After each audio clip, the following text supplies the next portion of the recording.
Di zaman sekarang, dunia pendidikan udah nggak bisa lepas dari teknologi. Transformasi digital bukan cuma sekedar tren, tapi sudah jadi kebutuhan. Halo semuanya, perkenalkan nama aku Marsyanda Revina Putri. Aku mahasiswa program studi pendidikan kimia yang sangat tertarik dengan bagaimana teknologi mengubah cara kita belajar, terutama di bidang sains dan eksperimen kimia. Dalam pendidikan kimia, teknologi menghadirkan cara baru untuk belajar dan mengajar yang jauh lebih menarik dan interaktif. Dulu, belajar kimia sering dianggap sulit karena banyak teori dan percobaan yang rumit. Tapi sekarang, dengan bantuan teknologi digital, semuanya jadi lebih mudah dipahami.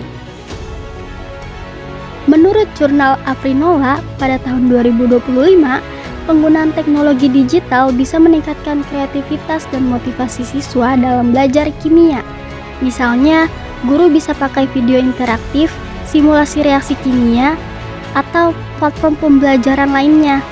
Hasil penelitian mereka menunjukkan bahwa pembelajaran digital membuat siswa lebih aktif dan memahami konsep meningkat hingga 30% dibandingkan metode konvensional.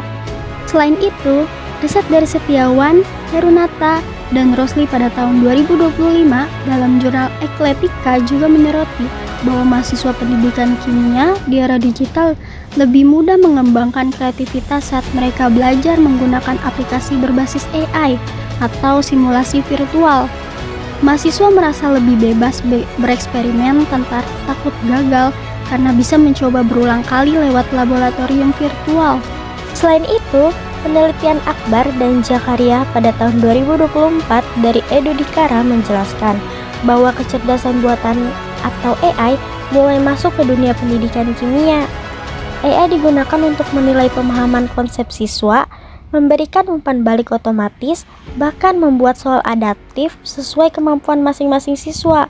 Dengan begitu, pembelajaran menjadi lebih personal dan efisien.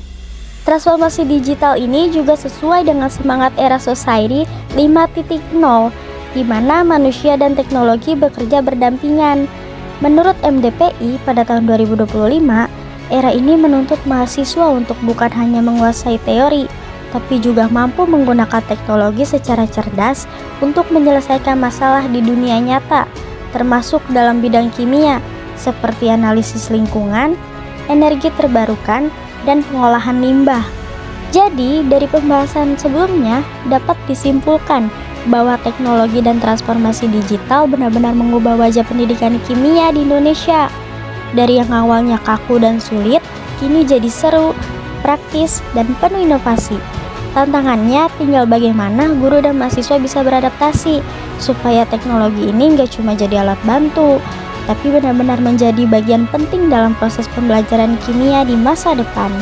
Pada akhirnya, kemajuan teknologi bukan untuk menggantikan manusia, tapi untuk membantu manusia belajar dengan lebih efektif dan menyenangkan. Pendidikan kimia yang dulunya dianggap rumit, kini bisa dijelaskan dengan gambar 3D, simulasi interaktif, bahkan dengan bantuan AI yang bisa menilai kemampuan setiap siswa secara otomatis. Transformasi digital membuka peluang besar bagi generasi muda Indonesia untuk tidak hanya menjadi pengguna teknologi, tapi juga pencipta inovasi baru dalam bidang pendidikan dan sains. Karena teknologi bukan lagi masa depan, tapi bagian dari kehidupan kita hari ini.